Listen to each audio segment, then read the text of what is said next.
बृहत्शिवस्वरोदय पूर्वार्ध मंगलाचरण।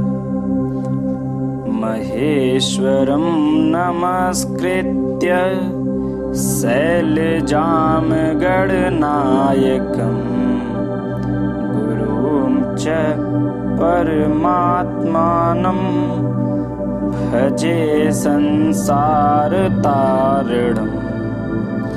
शिव जी, पार्वती जी और गणेश जी को नमस्कार करता हुआ मैं संसार से उद्धार करने वाले सद्गुरु और परमात्मा का भजन करता हूँ। ज्ञान विषयक प्रश्न। देव देव महादेव कृपां कृत्वा ममोपरि सर्वसिद्धिकरं ज्ञानं कथयस्व मम प्रभो। पार्वती जी बोली, हे देव देव महादेव, आप मेरे प्रति सिद्धियों को प्राप्त कराने वाले श्रेष्ठ ज्ञान का उपदेश करने की कृपा करें। कथं ब्रह्माण्डमुत्पन्नं कथं वा परिवर्तते कथं विलीयते देववद् ब्रह्माण्ड निर्णयम्। हे देव, यह ब्रह्मांड कैसे उत्पन्न हुआ, इसका परिवर्तन क्यों होता है, कैसे इसका विलय होता है, इस प्रकार ब्रह्मांड का निर्णय मेरे प्रति कहिए।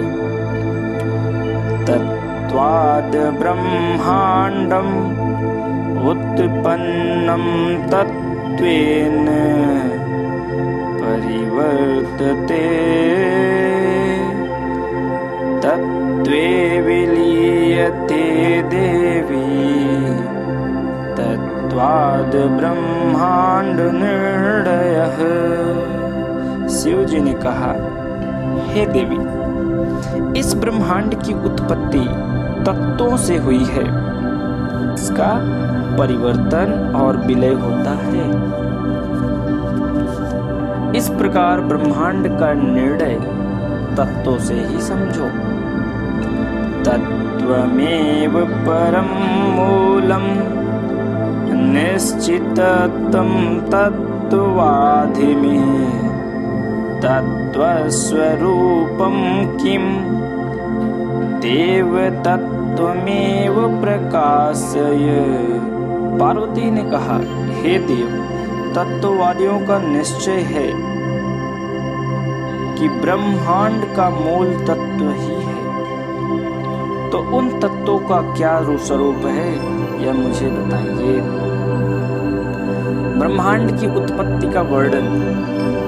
निरंजनो निराकार एको देव महेश्वर तस्मादाकाशम् उत्पन्नम् आकाश आद्यायुषंभवः।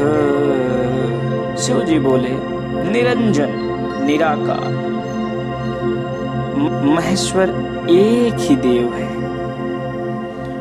उनसे आकाश उत्पन्न हुआ, आकाश से वायु की उत्पत्ति हुई।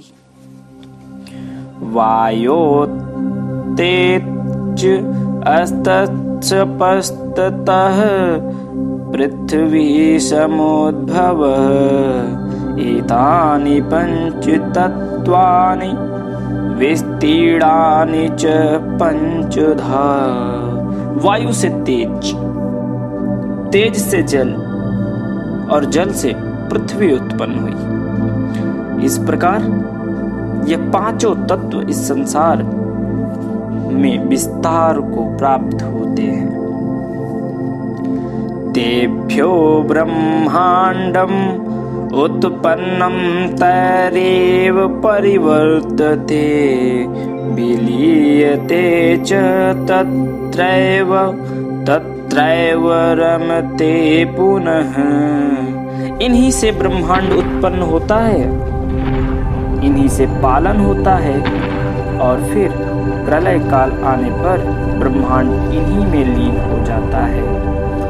पंच तत्वमये देहे पंच तत्वानि सुंदरे सूक्ष्म रूपेण वर्तन्ते ज्ञायन्ते तत्वयोगिभिः।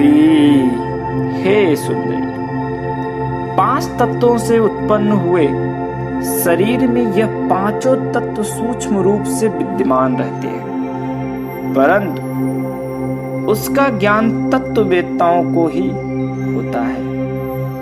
स्वरों से त्रिकाल का ज्ञान।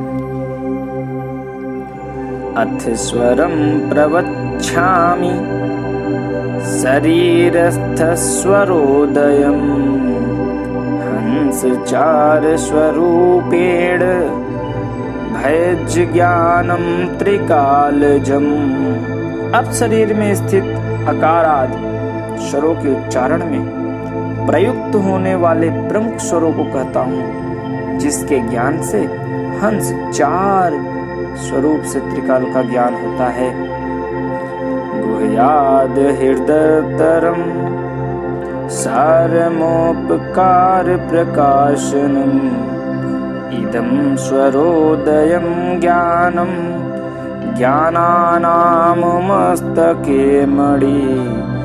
गुह्य से भी परम गुह्य उपकार और लाभ को व्यक्त करने वाला यह स्वरोदय ज्ञान सभी ज्ञानों के मस्तक पर अलंकृत मणि के समान है। सूक्ष्मात् सूक्ष्मतरं ज्ञानम सुबोधं सत्य प्रत्ययम् आश्चर्ये नास्तिके लोके आधारतस्त्वास्तिके जने। यह स्वरोदय ज्ञान सूक्ष्म से सूक्ष्मतर होते हुए भी जानने में सुबोध और सत्य की प्रतीति को कराने वाला है। नास्तिकों को तो यह आश्चर्य प्रतीत होता है, परंतु आस्तिक पुरुषों के लिए आधार स्वरूप है। शित से लक्षण शांते शुद्धे सदाचारे गुरु भक्त्यैक मानसे दृढ़ चित्ते कृतज्ञे च देयं चैव सरोदयम्। कहते शिष्य का लक्षण यह है कि वह शांत, शुद्ध, सदाचारी, गुरु भक्त, दृढ़ चित्त और कृतज्ञ हो। ऐसे शिष्य को ही स्वरोदय का ज्ञान दें। दुष्टेन दुर्जने क्रुद्धे नास्तिके गुरुतलपगे हीन सत्वे दुराचारे स्वर ज्ञानम न दीयते।